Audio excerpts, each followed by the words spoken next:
Halo semua, selamat datang di channel Foresight. Yazid di sini dan inilah Foresight. Oke, hari ini cukup mendung, mending. Gua mau lihat dulu beberapa tulisan gua untuk bisa gua bahas di video kali ini. Bentar. Hmm.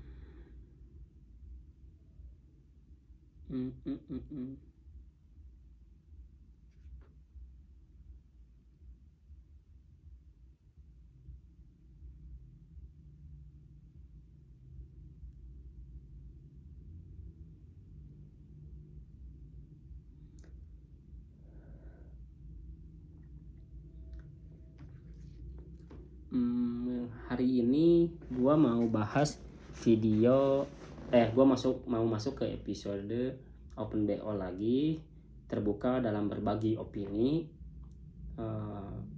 dan gua akan membahas tentang kunci kesuksesan. Jadi banyak definisi terkait kesuksesan yang dimaksud gitu loh, dalam artian tiap orang memiliki definisi masing-masing terkait istilah kesuksesan. Ada yang berkata kesuksesan adalah ketika dia sudah punya waktu luang. Ada yang berkata kesuksesan adalah dia sudah mencapai, misalkan dia sesuaikan dengan sebuah wujud gitu. Dia sudah punya 2 rumah, 3 rumah, 2 mobil, 3 mobil. Ada yang mengatakan sukses itu dia sudah bisa merealisasikan cita-citanya, misalkan sebagai seorang dokter, arsitek, pejabat publik, seniman dan lain sebagainya. Ada juga yang mendefinisikan bahwa kesuksesan itu ketika dia sudah bersyukur.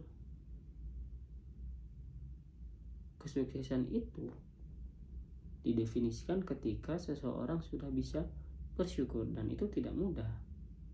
Ya, bersyukur makna sederhana kata sederhana syarat makna gitu loh.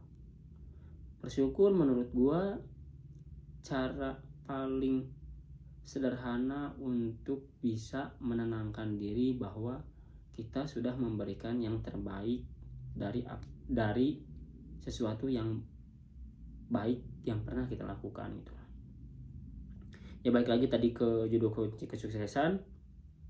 Ya, gua di sini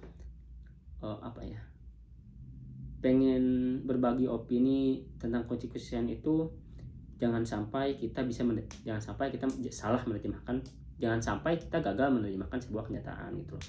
Dalam artian kita berpandangan bahwa enak ya jadi profesi dokter, kerjaannya cuman bla bla bla bla bla, terus dia dapat duit. Enak ya jadi arsitek, dia nggambar doang bla bla bla bla, terus dia dapat duit. Apalagi arsitek tergantung semakin tinggi nilai bangunannya, maka semakin tinggi juga. Misalkan 1 miliar dia 100 juta dapatnya, misalkan. Itu dari sumber yang gue temukan juga, katanya 10% katanya. Dan nanti bisa tinggalkan di kolom komentar buat arsitek, buat para profesi arsitek, apakah betul seperti itu. Kemudian enak ya jadi pejabat publik, gaji gaji cair, tunjangan cair gitu. Enak ya jadi pedagang, uangnya banyak dan lain sebagainya. Kita hanya, menurut gua, kata-kata itu, narasi itu, redaksi yang dibangun seolah-olah bisa timbul banyak tafsir atau multi tafsir, dalam artian bisa merendahkan atau bisa memuji gitu loh. Kita ternyata perjuangan menjadi seorang profesi menjalani sebuah profesi itu tidak kita hanya bisa tahu secara permukaan gitu loh, bahwa kemudian mereka yang mengatakan itu gampang, mereka nggak tahu cerita kita di balik itu, perjuangan seseorang untuk menjadi dokter bla bla bla. Misalkan dia mungkin tidak tidur 1 kali 24 jam, selama profesinya kan nggak ada yang tahu. Yang diupload di sosial media kan biasanya yang baik-baiknya aja gitu loh. Jarang orang mengupload di sosial media yang kurang-kurang atau buruk, karena wajar sekali tiap orang ingin show up gitu loh tentang diri dia di sosial media. Jadi jangan pernah melihat dari satu sisi tentang sebuah profesi gitu loh. Ini pengalaman gua ya. Dulu gua di masa lalu pernah diremehkan lah, dalam artian tentang kuliah ngulang. Di sisi lain bisa menjadi bahan bakar gua untuk gua semangat kuliah, dan bisa juga melemahkan mental gua gitu loh. Mereka nggak lihat aja proses gua untuk bisa bisa mengenal diri gua sampai sejauh itu, sampai banyak sesuatu yang banyak sesuatu yang harus dikorbankan atau ditukar gitu. Orang-orang di sana, segelintir orang atau beberapa orang yang melihat gua secara permukaan, yang nggak tahu seberjuang itu gua bisa sampai bisa di titik ini, sampai bisa tamat menjadi seorang sarjana gitu. Seberat itu loh. Terus mereka mengatakan bla bla bla. Ya karena mereka nggak tahu aja gitu. Karena mereka nggak tahu proses kita tuh sampai di titik mana, dan menurut kita nggak perlu mereka tahu proses kita sampai di titik mana. Karena apa? Karena mereka belum tentu bisa loh. Hello, mereka tuh belum tentu bisa melewati proses kita. Begitupun kita belum tentu bisa melewati serangkaian proses mereka. Jalan kita berbeda gitu loh. Dan tiap orang punya pilihan untuk memilih jalannya masing-masing gitu loh. Itu. Nah, kemudian orang yang mengatakan bahwa jualan itu gampang anjir. Jualan itu gampang, dagang itu gampang, bisnis itu gampang. Terus dia nggak berprofesi sebagai itu, dia nggak berprofesi sebagai jualan dan sebagainya. Terus dia ngomong kayak gitu. Terus pertanyaan gue di dalam hati, kenapa lo nggak jadi pedagang aja anjir? Kenapa lo jadi bisnis aja? Kalau emang itu gampang, kalau itu bisa mensejahterakan. Ternyata dia nggak bisa. Ternyata dia tidak tertarik. Tafsirnya menimbulkan beberapa tafsir. Dia apakah memang cuman bisa ngomong doang, atau dia emang tidak minat, atau dia lebih senang dengan profesi yang menurut dia sulit dan tidak tumbuh gitu. Ini pengalaman gua kemarin ke dokter kan. Gua kemarin ke salah satu dokter di kabupaten kota gua. Gua kan pakai orto, terus ada karetnya. Ini saran dari dokter orto gigi gua untuk memakai karet agar bisa membantu untuk pergerakan si perubahan giginya. Dokternya dokter yang lain, dokter THT. Dia bilang, ini apa dek, bla terus saya jelasin, ini orto dok, bla bla bla, untuk membantu pergeseran gigi. Oh iya orto ya, bla bla bla.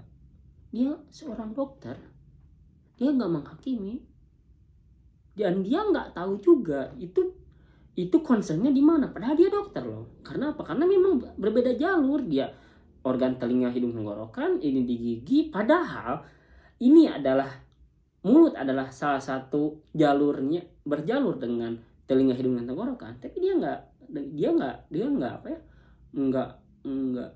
nggak paham. Dan apakah dia bodoh? Enggak, menurut gua. Apakah dia bodoh di bagian orto? Enggak. Ini yang terjadi di masa lalu gua, mengatakan orang bodoh, mengatakan orang gak bisa tuh, karena seolah-olah orang yang mengatakannya itu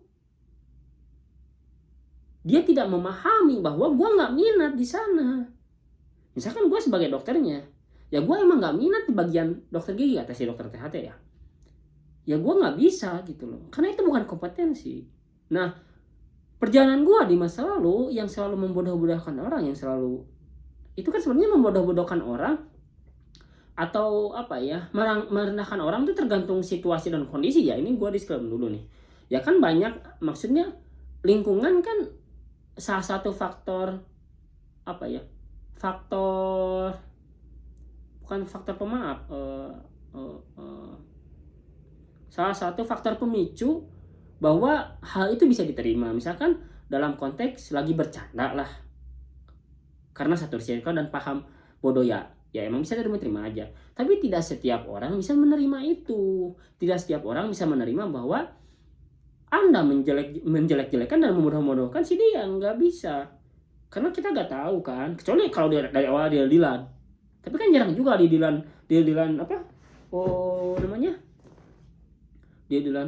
Gue mau bercanda ini ya, lu nerima nggak? Kan enggak. Jadi jika memang ini gue mau nyorak-nyorakan orang yang memang dia minim buat dia tetap sakit hati tapi dia minim berbicara, ya lu ngomong aja gitu loh. Ya gue nggak enak dengan lu, sikap lu ya, dan yang hina juga harus sadar diri. Dan apa salahnya minta maaf gitu loh. Sesuatu yang dimulai dengan maaf ya, punten ya, minta tolong ya, apa sih sulitnya gitu loh. Jadi jangan sampai Anda ingin dihargai tapi Anda tidak menghargai orang gitu loh. Ini padahal baru profesi dokter loh, masih banyak. Nah, lantas kita nggak bisa apa namanya merendahkan bahwa dokter itu bodoh. Enggak. Ya bodoh dokter di bagian mana dulu? Ya kalau dia bodoh di bagian gigi ya karena dia nggak belajar, dia nggak fokus di sana dan dia nggak berminat di sana. Tapi ketika Anda diduakan dengan dia di bagian THT, Anda yang bodoh, Anda yang kurang, Anda yang rendah diri, direndahkan. Sudah sepatutnya. Menurut gua kejadian itu marak terjadi di masa lalu gua, entah itu di SD dan lain sebagainya, entah itu di SMP dan SMA dan lain sebagainya, yang membuat sebegitu tidak percayanya yang dihina terhadap kemampuan dia gitu. Mental health-nya memang terganggu gitu loh. Itu yang menurut gue dikhawatirkan oleh bangsa ini gitu loh. Ada rasa ketakutan, padahal belum tentu dia tuh sebodoh itu. Bisa aja bodoh banget, enggak deng. Bisa aja dia emang karena memang nggak concern aja di sana gitu loh. Itu baru dokter. Ya, gue udah list sih sebenarnya beberapa profesi. Misalkan profesi arsitek ya. Seberkembangnya kemampuan gua dalam berbicara, kemampuan gua berkomunikasi, interaksi di depan kamera, itu adalah serangkaian proses yang bisa gua lewati di masa lalu. Akhirnya gua bisa memberanikan itu untuk bisa berbicara di depan kamera, seperti contohnya inilah. Dalam artian akhirnya gua bisa menemukan diri gua untuk menghargai diri gua seutuhnya sebagai seorang manusia dan menghargai orang lain sebagai seutuhnya sebagai seorang manusia. Misalkan akhirnya gue bisa menghargai sebagai menghargai profesi sebagai sebuah jalan untuk mempertahankan hidup atau dan mencari penghidupan. Dulu gue menganggap bahwa ini kesalahan gue ya, ini kesalahan dan kekeliruan gue. Jadi sebenarnya tuh ini flashback dulu. Gue kan dulu kuliah gini. Gue kan salah satu orang yang tidak memiliki tidak pernah memiliki cita-cita selain menjadi pemain sepak bola ya. Selain itu. Jadi erat kaitannya di negara ini, cita-cita itu seperti cita-cita yang jelas, dalam artian PNS, arsitek, dokter, pilot, polisi, pejabat publik dan lain sebagainya lah. Sedangkan minim sekali seniman dikatakan sebagai sebuah profesi. Termasuk sepak bola di luar negeri ada seniman, dan itu adalah profesi. Nah, gue yang dari dulu tidak memiliki cita-cita di luar jadi pemain sepak bola adalah salah satu bagian dari serangkaian proses yang gue lewati. Ternyata gue nggak bisa nih. Terus akhirnya gue sempat berpikir, ini seingat gue ya, zaman gue SMA di 2011 itu gue tuh pengen jadi psikolog karena gue bisa apa ya, bisa mewarnai, atau gue bisa apa ya, bisa mewarnai kehidupan seseorang melalui pembelajaran psikologi dia, dalam artian aptitude, altitude, dan attitude gitu loh. Terus baik nature or nurture gitu loh, secara bakat atau secara perlakuan. Akhirnya gue nggak lulus di salah satu psikolog kuliah psikologi. Akhirnya gue mikir, gue jadi apa ya, akhirnya gue masuk teknik tuh. Ternyata gue nggak nggak seminat itu juga, dan nggak sejago itu juga untuk belajar teknik yang dipenuhi dengan perhitungan eksak. Akhirnya gue kandas, terus gue mencoba peruntungan di pertanian, di teknologi pertanian, udah mulai lumayan. Namun sejak saat itu di 2015 di Malang, di salah satu universitas Islam terbaik di dunia yang berlokasi di kota Malang, gue sempat mengalami culture shock tentang kepribadian gue yang tidak sepercaya diri itu gitu loh. Gue pernah beberapa kali dihakimi dengan argumen-argumen yang gue nggak bisa balas argumen itu gitu. Itu sedangkan proses gue, dan tidak banyak orang tahu tentang itu gitu loh. Dan itu yang bisa membuat gue bisa berada di titik ini juga. Oh iya, gue sempat kayak gini nih, gue sempat mengalami kayak gini. Gue belajar dari itu, belajar dari pengalaman, belajar dari kejadian itu. Terus akhirnya gue bisa memilih gizi adalah salah satu gue yakin terhadap diri gue berdasarkan hasil psikotes bahwa inilah jalan hidup yang gue pilih gitu. Bismillah gitu, untuk cari jalan yang lebih ajaib gitu, yang gue bisa menemukan diri gue. Akhirnya gue di gizi menemukan diri gue. Dan sebetulnya gini, gue dulu memiliki cerita pengen jadi seorang dokter karena gue ngelihat kayaknya enak ya bisa menyembuhkan orang, bisa berjasa untuk orang. Karena dulu orang tua gue pernah berkata rezeki itu akan luas jika diperluas, dan rezeki itu akan sempit jika dipersempit. Dari prinsip itu gue ngerasakan kayaknya gue pengen jadi dokter deh. Tapi pikiran gue pada waktu itu, gue berpikir kan waktu itu gue sempit itu ya, terkait pengambilan pendidikan tinggi itu seolah-olah dipersempit dengan istilah swasta dan negeri. Dan gue berpikir pada waktu itu orang yang kuliah di swasta nggak bisa menjadi dokter spesialis, dan ternyata itu salah. Itu yang disebut prasangka melebihi yang nyata. Gue menganggap bahwa dulu kan spesialis kebanyakan di PTN, jadi jarang banget lah spesialis itu di PTS, jarang, bahkan tidak ada menurut gue. Ternyata memang bisa-bisa aja, asalkan sudah bisa menempuh gelar pendidikan dokter dan profesi dokter, bisa aja. Dan itu mungkin salah satu yang di samping sebenarnya uang udah cukup sih, cuman otak aja kayaknya otaknya aja yang belum nyampe gitu loh.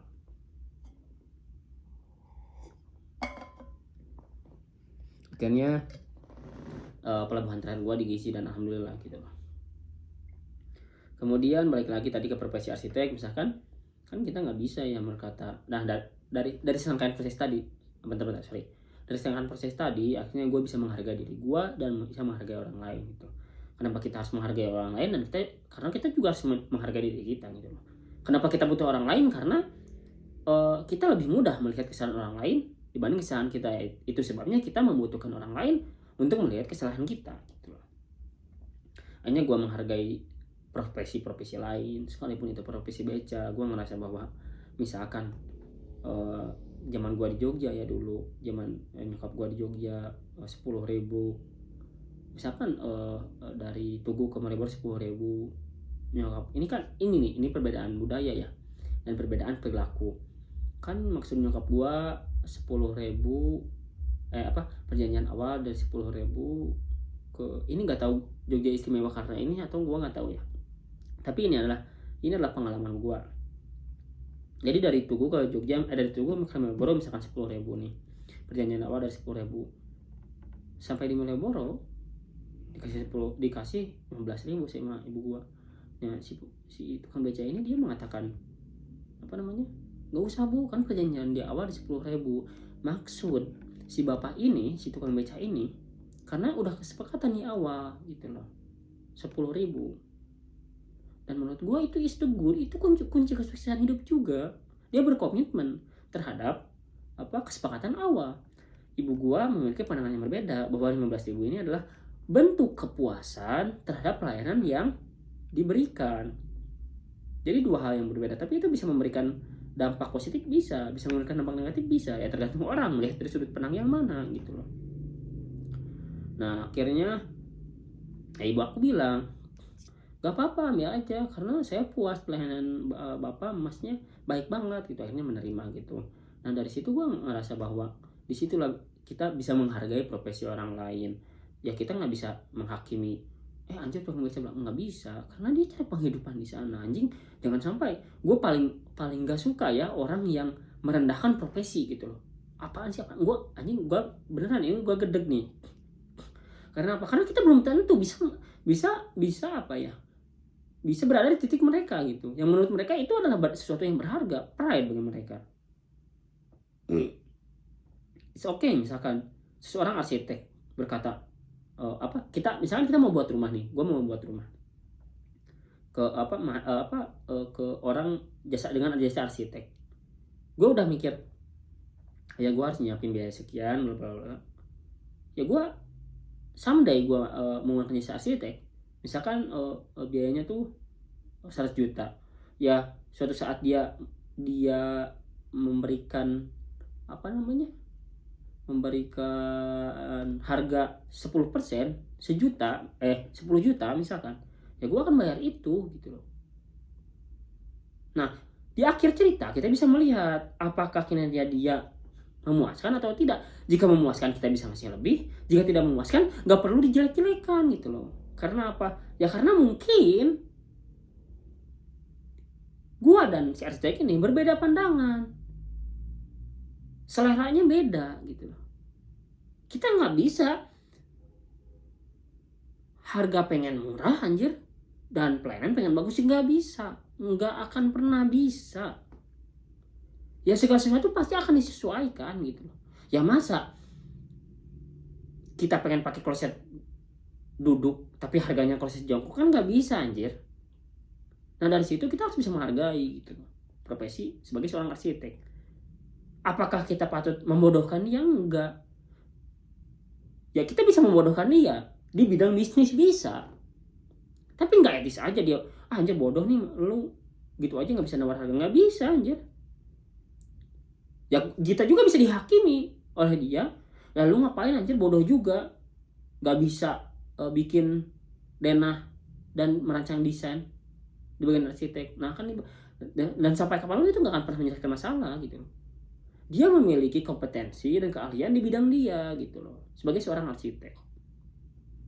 Misalkan sebagai seorang pilot ya, gue pilot agak-agak susah ya karena gue belum pernah bergaul. Misalkan sebagai seorang businessman lah, pebisnis.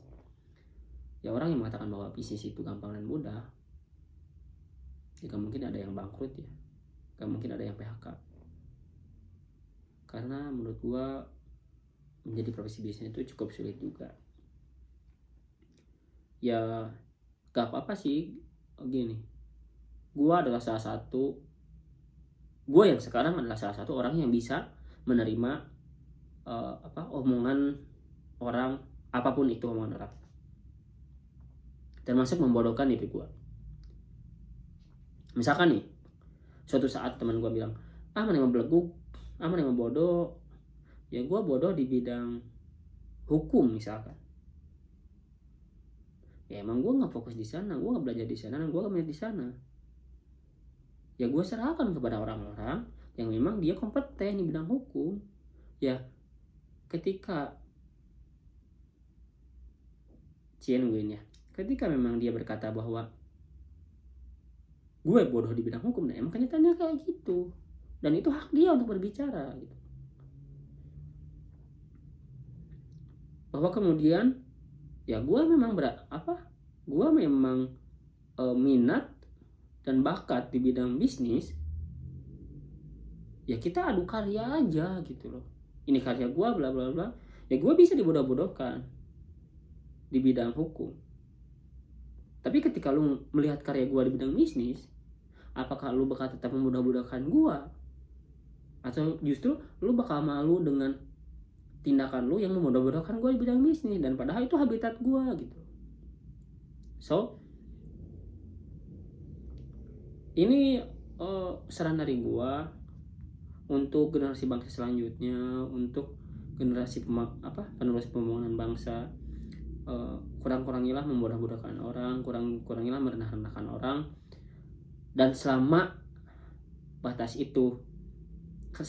itu bisa dikompromiin, bisa ditolerir lah, atau ada kesempatannya, nggak apa-apa, karena misalkan jadi candaan. Tapi ingat, tiap orang memiliki kondisi berbeda, tiap orang memiliki kondisi psikologi yang berbeda. Bisa aja dia sedang memiliki masalah dengan keluarganya, bisa aja dia sedang memiliki masalah dengan perasaan dia, dengan asmara dia, kita kan nggak tahu, dan lu juga nggak perlu tahu tentang urusan kita gitu. Itu kan ranah private ya, kecuali ya kalau emang udah sharing gitu kan. Nah dari situ kita bisa melihat sebegitu indahnya gitu loh menghargai setiap orang, dan sebegitu indahnya orang menghargai kita gitu.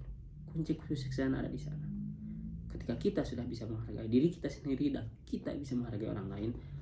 Aduh, terima kasih kalian sudah menonton video gua di episode Open BO, terbuka dalam berbagi opini. Di episode Open BO terbuka dalam berbagi opini dengan judul kunci kesuksesan. Like jika Anda suka, dislike jika Anda tidak suka. Temukan keseruanmu di kolom komentar. Selamat ketemu di video selanjutnya. Yazi di sini, dan inilah Forset. Dadah, semoga sehat selalu, stay healthy, stay safe.